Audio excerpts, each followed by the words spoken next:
We want to show the real side of small business, the true small business life. There are a lot of misconceptions about small business, and we want to give you a glimpse into the real life of a small business owner. The highs, the lows, the failures, the successes, the full small business life story, so that you too can know that you are not alone on your small business journey, and so that you can see the journey that many other small business owners have taken themselves. Remember to like, share, and comment so that many others can share in this small business life story.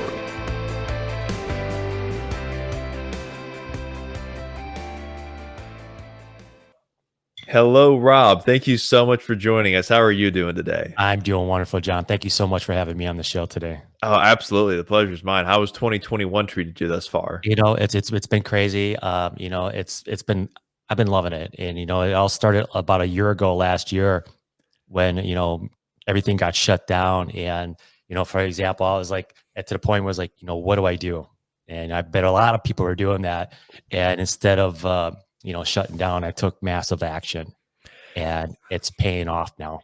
Oh, for sure. I'm glad to hear that too, because it's one of those verification things. Because we're really trying to help spread that message to small businesses, saying, "Hey, you've got to adapt here." One of the two top keywords slash key phrases in 2020. Number one's pivot. Number two is you're on mute. But it's so important for small businesses to adapt to that new. I don't like the term, but to the new norm. We're entering a very, very digital age. We've been on the road to this digital economy. We got a taste of it early in 2020 when it went Yeah. 100% digital. We don't have a choice as small businesses. We have to adapt to that virtual economy, that virtual space.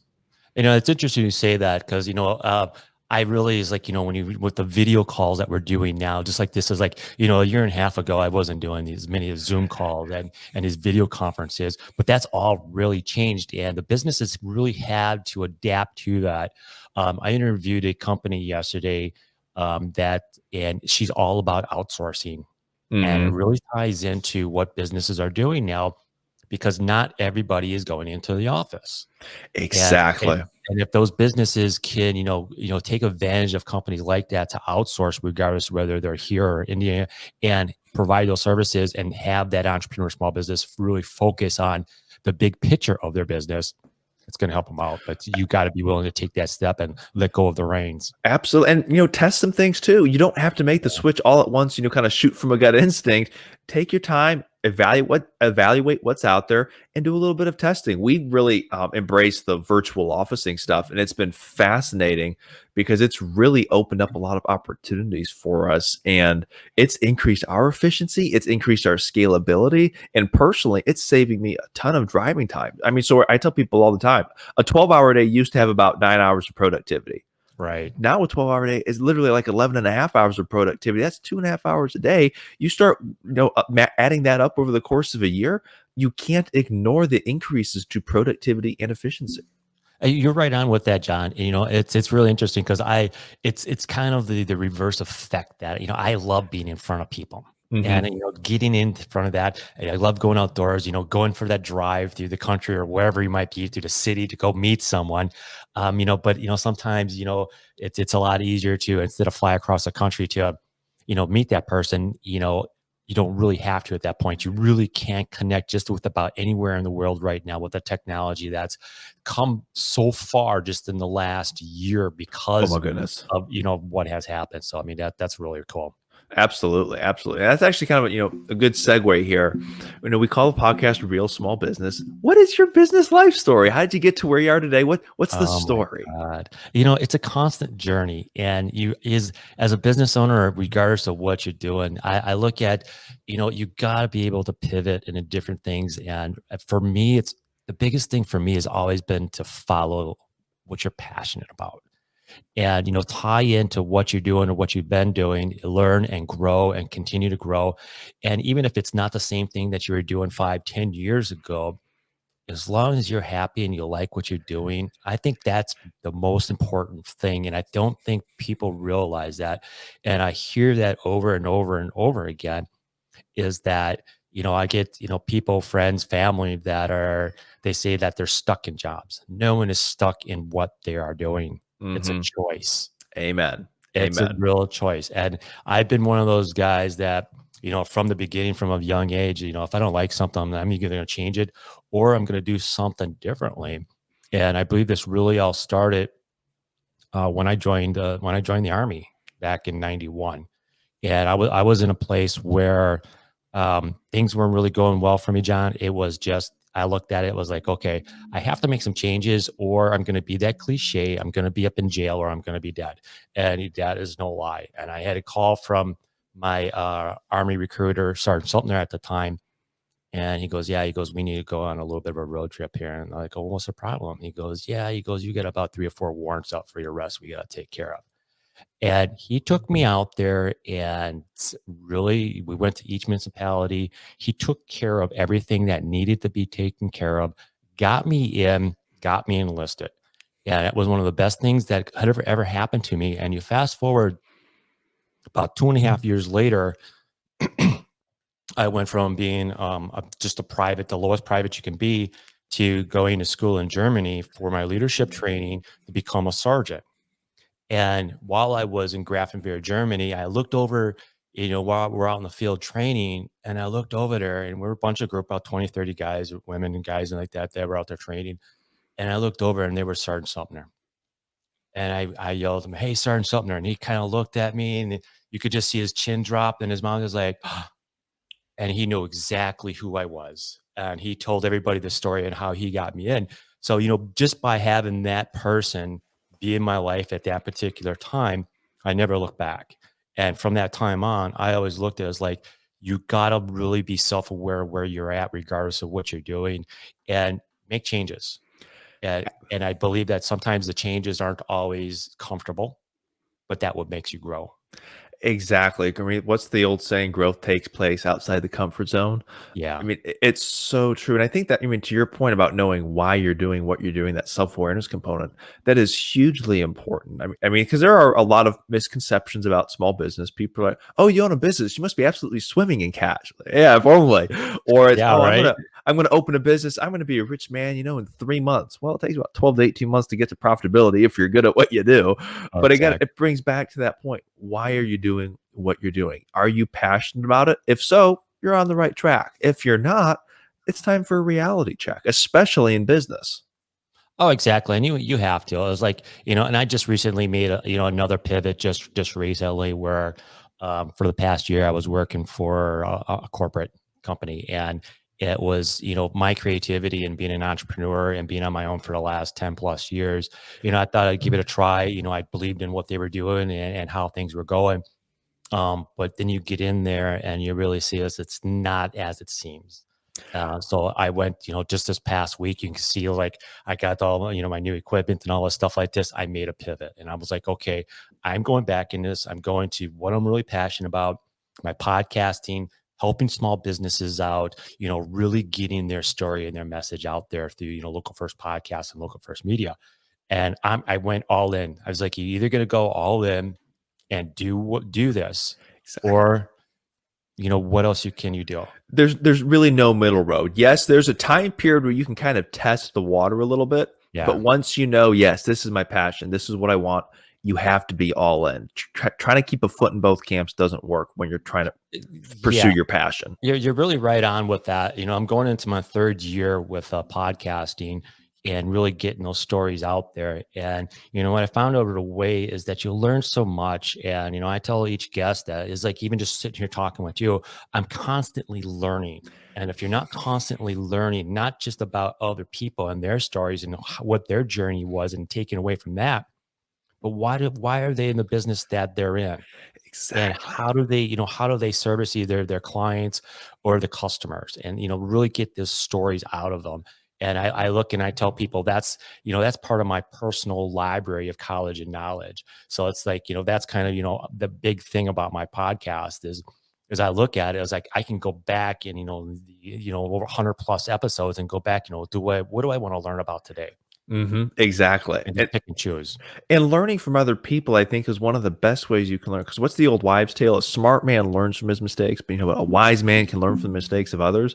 That's like, Yeah. and that's one of the things we really love with talking to business owners. They're open and transparent. They're like, "Hey, I did this. I was riding high for a while, then I was like really down in the depths, or this worked really well for me. This didn't work. Don't do that again." Being able to kind of share, there's so much knowledge to be shared through experience, and Yeah. business owners they're genuinely good people. They're willing to share that knowledge. Yeah, for the most part, the people are willing to share that, and then if you can go around and get mentors, whether they're virtual or whether they're locally to where you live, is always key. When I got Oh into first yes. podcasting originally, it was Tim Ferriss. And listening to him and how he used experiment to do a podcast, and it turned out to be like one of the best out there. And then it's listening to other people and how they do things. You don't have to recreate the wheel regardless of what you're doing. It's already be done. Just make it your own. Exactly. Own that. Have your niche, have your differentiating factor, but you don't have to, like, just like you said, you don't have to recreate the wheel. And I do want to come back to that too, because I want to hear more about what you do specifically. But continue the story, please. So you're in the army. After that, Yeah. you go into corporate, or how did that happen? Yeah, after that, after I got out of the service, I chased my ex-wife home, unfortunately, but that, it's all part of the journey. And, I came back home and I went into corporate, and, and I thought, hey, I'm going to do what I did in the army as a sergeant. And, I'm going to go out there and manage people and do all that great stuff. And what I found out after several years of, managing people, management outside of the service is a lot different than inside the service. Whereas, you expect people to show up and do the things that they're supposed to be doing. In the army, it was pretty much, that's what you did. And you didn't really, that stuff was set and it was so structured. Very And then I structured. found out once I got into civilian life that, it wasn't as, people don't care that much. And I just couldn't manage people like that. So I had to get out of that. And then I got into uh, a software company, and I ended up getting, what I'm always a believer of, if you can, come from the ground up, because you end up learning so much from that instead of just jumping in at whatever level you think you can jump in You at. learn the foundation. Yes. And that was really helpful for me. And that 10-year stint, I came in from the ground, from tech support to training to sales engineer to actually being one of the top salespeople in the company at that time. And that was just right around that takes me up till about right now about 2009, right towards the end of 2009. And how things were going on at that time, it was pretty much, I bought my first duplex, and then I lost about 70, $80,000 in equity within a year. And oh, don't do that, kitty. It's my mascot's over here trying to play with the controls. That's awesome. Welcome to Small Business Life 101. Yeah, so getting into all that, and I was downsized. And right towards the end of 2009, and a lot of people were like feeling sorry for me, and I was just like, you know what, don't feel sorry for me. I said, this is just a new chapter. What people didn't realize is that part-time I was looking at what was going on, and I was studying real estate and how to invest in real estate and real estate investing and in short sales and in what was going on in foreclosures. So I jumped full feet right into that. And then, Mhm. 2010, it took me about 8 months to start getting my first deal going. But, once I got that going, we were doing a house about every other month, and it was great. But again, things changed. It became popular, and then you're competing, and then things get Then overpriced. it's So it's like, commodity, and then and yep. it's like, do you really want to do this? You're going from house to house. You're managing contractors. They're never the same contractors. You have to deal with those issues. And I'm like, so I was like, forget about that. I'll do the wholesaling and cut that whole piece out of it. So going from there to there, and then just really getting into it. I always loved real estate in one way or the other. I didn't like treating people as transactions though, You like the and relationship part of I it. like the relationship building, and that's where I got into it. And then I got into, with that, I was in real estate for a long time, and it just, it did, I didn't dig it anymore. and I just then that led me into, the podcasting and all the little side gigs that I do and stuff like that, whether it's, helping people, small businesses with marketing or, getting them on telling their stories, I always look at it as like I'm a survivor regardless of what it's going to happen out there. It's a gig economy. So you So can true. you can really, regardless of what you want to do or how you want to do it, you can do it. You've got to be willing to take the chances though, because being an entrepreneur like myself, I don't look forward to that check next week. It's you got to go out there and get it. You eat what you kill.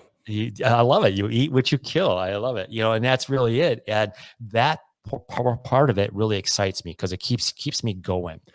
There's always something new to learn. There's something to improve. I mean, and to your point about the gig economy, I think there are a little approximately over 30 million small businesses in the United States defined by the IRS as having fewer than 500 employees. Yeah. However, over 25 million of those entities are non-employers, meaning they have zero paid employees. So, Right. yeah, the gig economy is a very real thing, and it is here. It's not coming, it's here. Yes. And it has, and I was talking with I forget his name. I'm so bad with names. I apologize. And he took over a company a while back and he was telling me stories. It's a union sheet metal factory and they do very ornate decorative type like staircases and awnings for high-end companies. And he's telling me how he's had employees there for like 30, 40 years and then generations behind them that were coming up like the father and the son of that person is now working there, and I'm going, that just blew my mind. I was like, that just doesn't happen anymore. No, it's so rare. I find it really cool when you kind of see that generational business still, or someone who's Yeah. been with the same business for, yeah, I've been here, 30, 40 years. I'm like, okay, tell me more. Now I'm intrigued. Yeah, right. Why is that? It's either I look at it, it's either one or two things of when I see it. It's either one, you settled and that's what you settled for, which is not a problem. That's your choice. Or two is you're so passionate about what you do that you really enjoy it. And when I look at the trades that, instead of the service company is being in the trades and actually creating something with your hands, like the sheet metal factors, the tool and die makers, the electricians and those types of trades, you actually creating something. You can actually go out there and say, I did that. I created that. It's a lot different than going, yeah, I exchanged this fund for this fund. And it's a And little to, and to your point, it's about pursuing your passion. Know what you're passionate about. Because if you don't have that crystal clear vision, don't start your business. That's not a right. good time. But if you've got that clear as crystal vision for what you want to be, for what you want to achieve, then all you have to do is find the instrument that produces that result. And typically, when a successful business owner starts, they have those things lined up. Then it's a matter of organization and getting things teed up, so to speak. And that is so true. And my buddy Tony Jalen, we're just really good friends, and he's been also a great mentor of mine. And he always breaks it down to really three simple questions. And it's like, what is the outcome that you want to get out of this? It could be anything. It could be your business. It could be a vacation. It could be, a Right. relationship. And then the second question is really, why are you doing this? Is your why strong enough to, really push you along when you hit those dips and you hit those valleys and Because you're going to hit them. you're going to hit them. It's not always, regardless of what you see on social media, it's not all roses. And, Exactly. and then the third one is the how. And then for that piece of it, he goes, that if you have a strong enough, you answered what and a strong enough why, the how will come. It's so true. It all starts with that framework foundation. Same thing as building a house. You never start building a Yeah. house with the roof and the exterior. You start off with a good, strong foundation, Right. then you build a good frame, and then everything starts coming together. I mean, Yeah, the, exactly. the other example, I love watching college football, so I love using college football as an example. Historically, the teams that have dynasties, they're not flashy teams like that typically, but they play solid fundamental football. They don't miss tackles. They don't make mental mistakes. They don't turn the ball over. It's Yeah. the same thing in business. It's the exact same thing in business. It really comes down to that. And it's those simple fundamentals that you have to stick to it. And, just I've made those mistakes. I've, Oh, we all have. went and we all do. And you gotta, really, a big thing for me is the self-awareness is really to, when things aren't going right, to be able to look in the mirror and go, why aren't they going right? And then as a leader and as an entrepreneur, as an owner, you first have to look to yourself. Always, always, because the buck stops with you. I It mean, really in a does. small business, as a small business owner, you are the business, you are the leader. People look to you, and Yeah. that's a good thing. But take ownership of the role because it's only going to get worse if you don't. It really does. And if you don't have that self-awareness to really take a look at, what's going on, whether it's the leadership, the morale, the systems, the processes, whatever it is, you really got to take a look at it. If you got to make adjustments and pivots, then that's what it is. And there's nothing wrong with that, but at least you Yo, know.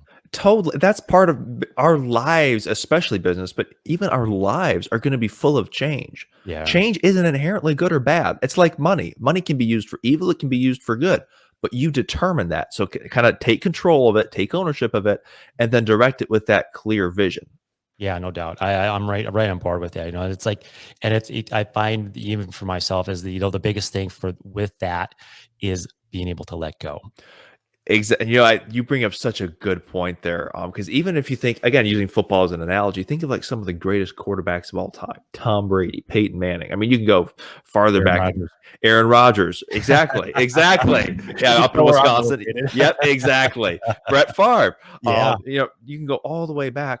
They all threw interceptions and made mistakes, Oh but yeah. the best quarterbacks, the best players, were very, very good at not making the same mistake twice. Right. And I think that's another lesson for business. Yeah, we're all going to make mistakes. We're going to make the wrong decision. That's okay. And it's going to Right. happen. Just don't make the same mistake twice. You got to learn from it. Don't think of it failure as failure. You think of it as an option or an opportunity to learn from. And I think sometimes, like I've fallen and I've failed so many times through my life, but I look at it. I give myself a day or two to really let it sink in, and then go, what did I learn from that? How can I make changes, and how can I not do that again? and Exactly. and you just brush your shoulders off and you get back up and you get out there, and that's what really strong leaders and strong businesses really do. They realize that they made a mistake, they did something that wasn't probably what they should have done, but they learn from it and they keep driving on. Exactly. Always moving the ball forward, keeping Right. that positive momentum and not being afraid to look at a mistake in the mirror and say, yeah, you know what? I made the wrong call on that. I won't do it again. And share it. That's ex- Share live it. and learn, Yeah. live and learn. Because if you can help someone else, I mean, I'm a big believer. Part of our value system is service to others, servant leadership, Right. helping others. If you can help someone else avoid the same mistake, I mean, not only does that feel good, but then, it's funny. Zig Ziglar's philosophy is true. It comes back to benefit you. You can get anything you want if you're just willing to help and help other Helping other people get people. what they want. Right. It's so true. It's so true. So a little bit of a segue here because you mentioned you're into podcasts and you've got your own podcast. Oh yeah. Tell us a little bit about, please, what kind of triggered that, and then also tell us the details about your podcast. Wow. So you got to take me back there. So this has been a really a journey of mine that I really love, and it's like as we talked a little bit prior to this, John, is like as you guys can see, is like I wish I could I had another camera around here. I got the new pod, the Roadcaster, and then I got the new mics and the setup. So this is all new testing. And this is the fun stuff of it. It's too bad I couldn't get the other software to work on it. But it was probably about 4 or 5 years ago. I was part of this kind of coaching training group that, kind of, they were, I think, part of it was like, they wanted you to create a kind of like a media company. And again, I was at that time, I was in real estate, and I like the concepts that they had. They were trying to help people out. And a lot of it was writing copy or writing stories and writing stuff like this. I like the idea of the storyline and being able to tell your story and having all that like that. I just didn't like writing. Yeah. So they had this one piece of this one arm of that training, which was the podcast, which I loved because I can tell my story without having to write it. I can have it transcribed. There it goes. I Hmm. can take all that out. And I started it out, and I thought at the time, and I think when was this? I don't know, 2016, 17, when I first got started, my first iteration. And I was like, I'm just going to go out, put myself on social media, and people are just going to come to me and want to be on my show just because I have a podcast, and people are going to love it. And what I found out was that was the total opposite of, just trying to connect and build relationships through social media. It didn't work out. Yeah, you can I'm not saying that we made the relationship through social media, but we did it the right way. Right. And so what I found out was like I shut that first podcast down, and then I launched a local first. in 2000. I rebranded everything in 2018. And I'm like, how do I get in front of like the local small business owners at the time that really want to share their story? And then at the same time, allow me to hone my skill of interviewing people and helping promote their businesses.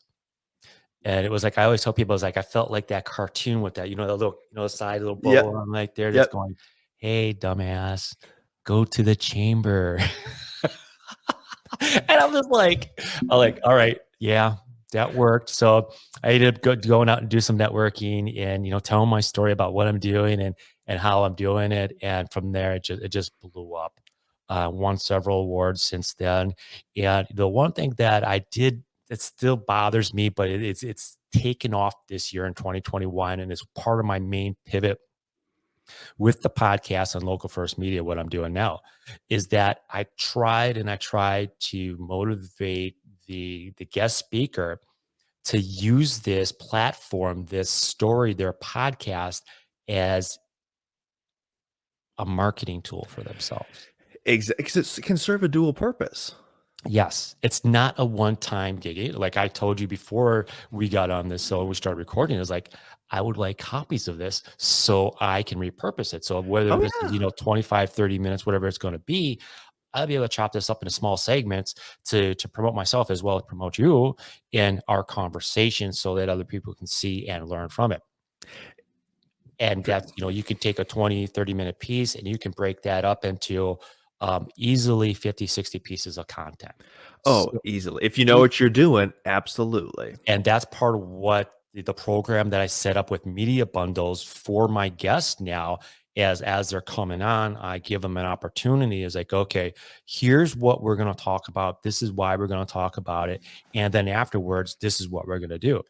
So I break it up into 3 phases for the guest. So it's obviously we go through like the recorded like we're doing now, but we do the pre-launch of that. So we get to everybody that they know. We're putting on social media a few times. We're getting out on their email list. They're making the calls. Hey, I'm going to be on this show. Here's the date it's going to be on. Here's what I'm going to talk about. You got to check it out. Yep. Pre-launch, and then we have the launch that day. We get it out there. It goes through all the distribution channels like we normally do, iTunes and Google and all that normal stuff, Mhm. off of social media. But now afterwards, they don't put it all at once, but now they can trickle out pieces of content from that draw them back to either that particular show Right. and reuse it to keep telling that story.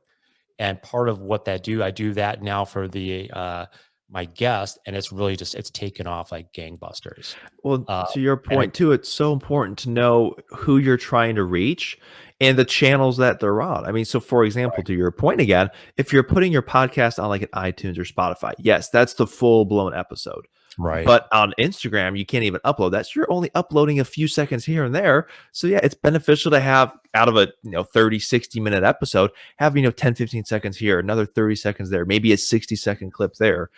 You have to have that. You in today's economy, you have to market your marketing. The Oh the yeah. customer journey has elongated in the digital space. You have to be able to tee your marketing up so people know it's coming, then they're engaging, and then they take the next step. It really is. And I love it. And it's obviously we're breaking this down into micro content and taking a big piece down. And I look at it as like this is where I want to niche myself into helping entrepreneurs, small businesses with that micro content. They already have it. Building and creating content for entrepreneurs and small businesses is typically not their strong point unless they're in the marketing business, which is Yep. great. So by able to either be, on your show or they're on another show or they did some recordings or they even wrote something, those are all things that can be broken down into small pieces. Exactly. So part of what I'm doing is like, whether you're on my show or whether you've done something someplace else, is be able to get that content and then allow me to help you break it down into small chunks and pieces that you can repurpose it into. And that comes down to outsourcing too, because a lot of small business components, a lot of it people can do on their own. Like you can do personal bookkeeping or accounting, you can Yeah. file your own taxes. However, the question becomes: is it the best use of your time when someone else can do it way better and way more efficiently? And that's when it's once get the numbers down, figure out when you can afford it in the budget, and then you want to start again delegating, getting those things that you don't like or are not good at off to people who are and who are passionate about it because they're going to do a much better job. You can do it efficiently. That allows you to spend your time where you love spending it, doing what you do well, and that's how you start taking the business to the next level. Oh, it really is. And, and that's, a lot of business owners out there, they're passionate about what they're good at. And a lot of it is, whether it's that service of building that product, like me, it's, being here sitting here talking with you and creating podcasts and the content and the things that I'm passionate about. It's really those things, for me is like accounting. I'm not passionate about it. I could care Right. less, but it's still got to get done. Exactly. I mean, I'll give you a couple of funny things that we're recording internally. About half the people who come to join us, only about half actually have a business plan. They love Right. what they do, but they don't have a business plan. Yeah. About 10 to 15% have a cash flow plan. So 85, 90% don't. About 15 to 20% have a true marketing plan. That means 80, 85% don't. They love what they do, but they're not real hot on the administrative stuff, the Oh, business yeah. planning and all that. And again, that's all okay, but that's where it's okay. I can outsource this to this person. I can outsource my accounting to a CPA. I can outsource my marketing because I'm not into marketing, but I love making, the best pizza within 100 miles. Whatever Right. it might be, that's the point of small business. You can outsource almost everything, and when it makes sense, absolutely pull the trigger on it. Yeah, and that is so true. And it's like when I first started podcasting and doing all this stuff, I was like, this is the fun part. This is the fun part. And it's like, and people see this and they're like, oh my God, I can do that. And then they get into the editing and then the post production and then Yep. chopping up of the segments and all this other stuff that goes along with it. And it took me a while to learn to love that, but what I did is I had to break it down into a system and a process that, now that I have, some new software, some new equipment, once I have the template set up, like I said, I'm building a foundation. And then by the end of this weekend, it's just going to be like, that's it. And it's Yeah. a real simple, real clean to do, but you got to want to do it. And people will see if you're authentic and if you truly have passion. If you do, they absolutely want to find a way to work with you. Even if it doesn't make sense right now, the relationship will stay intact because people follow strong leaders. People follow passionate leaders. And when you're passionate about what you do, when you truly love it, it's truly magnetic. You just have to continue to refine it, to always learn something new every day, even Mhm. if it's just something little small. Just some, Always exactly. You don't have to eat the elephant in one bite. Rome wasn't built in a day. It takes no, time, it, but it's you the know, it's consistent so, effort. it does. And, when you say that, I'm not the most patient person. And when it Small comes business owners aren't in like, general. I was like, it's all gotta be done now and it's gotta be done right, and I look at it as each day as like, what am I doing each day to move forward and grow? And it's just gotta Exactly. be those little things, whether it's, sitting down and reading 10 pages a day or doing some things like that or helping yourself grow. I look at myself as like, I'm a person that's never going to stop learning. You And, can't. and you can't, because if you do, when you have to make a change, you're gonna fall behind so quickly, Oh, and you're gonna especially have to with the way catch up. technology alone changes today. I mean, I remember the days where they said, technology doubles every 7 years. I Right. don't know what the rate is now, but I can tell you it's a lot faster than Oh, seven yeah, years. it's really gotta be. I mean, just from, like, the time I started podcasting from now, I have, like, the equipment that I start with, it seems like it's ancient. It's like, "Where'd you get that from? Thomas Edison?" You know? But I mean, you bring up a great point. You don't always have to learn this big, philosophy or this latest theory in quantum physics or something cool like that. Just learn something. Just learn something little that you can apply Yeah. today. Learn and then apply because you have to know what's out there. You have to know what people are looking for, their wants and their needs. You have to stay aware of that stuff, and that it takes a proactive um, initiative on behalf of the individual. It really does. And I think one of the things is that I would really like to, point out is surround yourself with good people that you can really openly communicate and get honest feedback from. That has really helped me out is like, they don't have to, I look at those as my advisory boards. It's anybody Right. in my inner circle that, hey, look, this is what I'm doing, or, have that person that you can bounce things off of. because as entrepreneurs and small business owners, we can get into those blinders where you're just so focused on what's in front of you, you may not see what's next to you.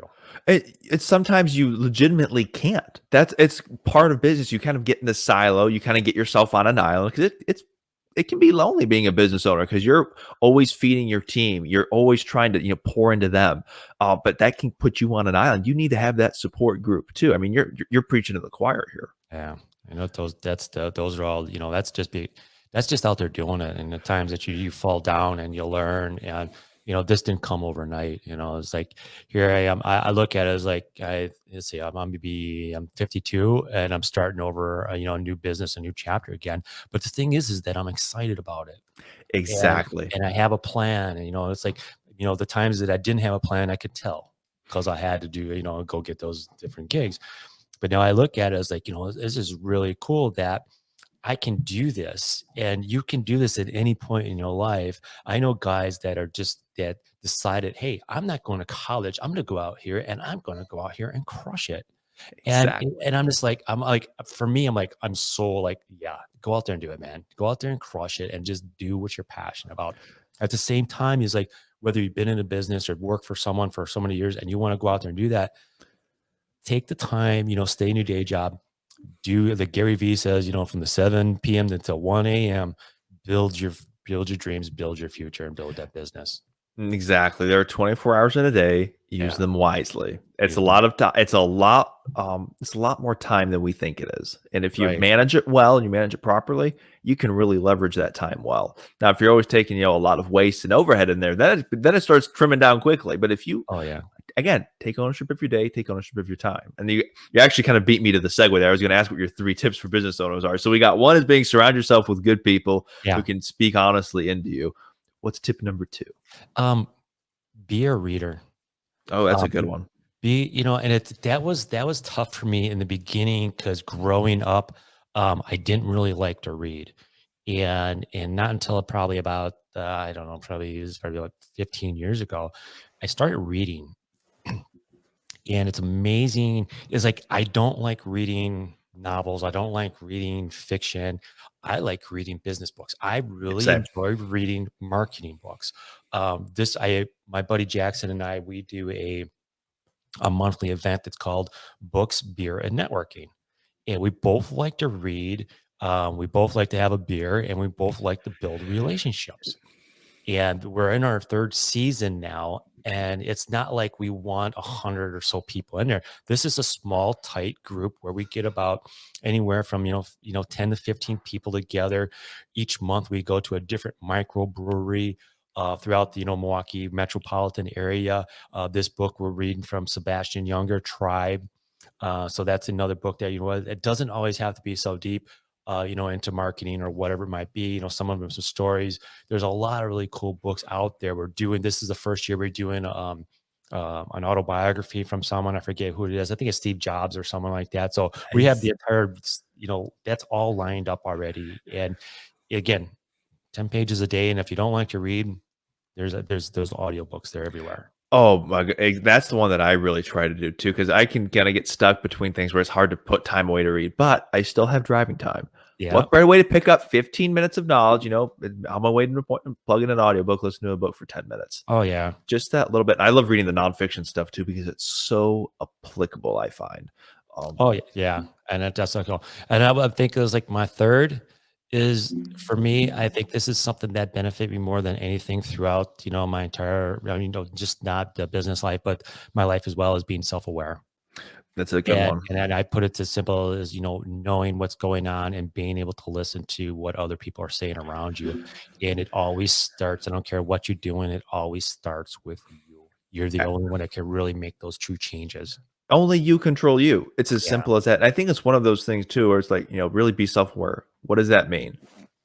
There's room for improvement there. Take a step back, really think about who are you as a person? What's your identity?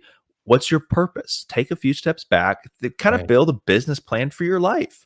What do you hope to accomplish as an individual? And through that process of self awareness, that's when you're like, okay, this makes me happy. I want to pursue this. Then you can start, living that more fulfilled life. But to your point, it all starts with being self aware.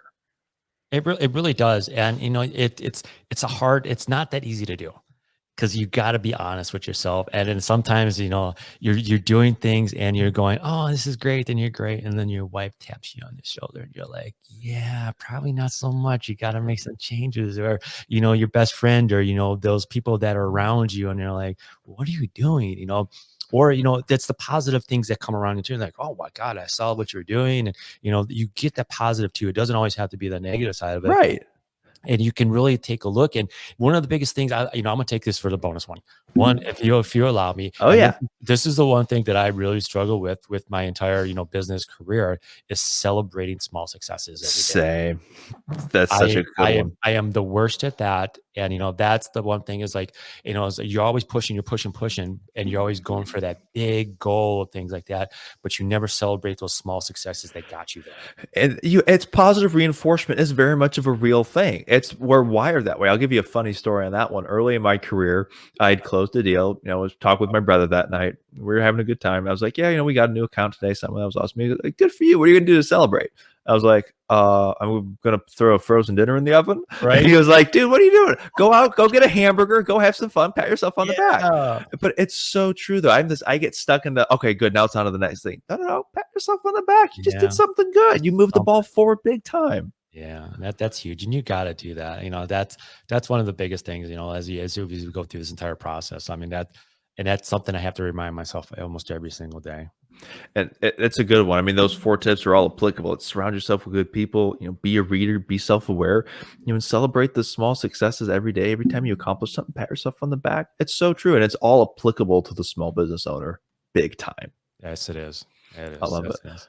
Rob, thank you so much for your time. I really enjoyed it.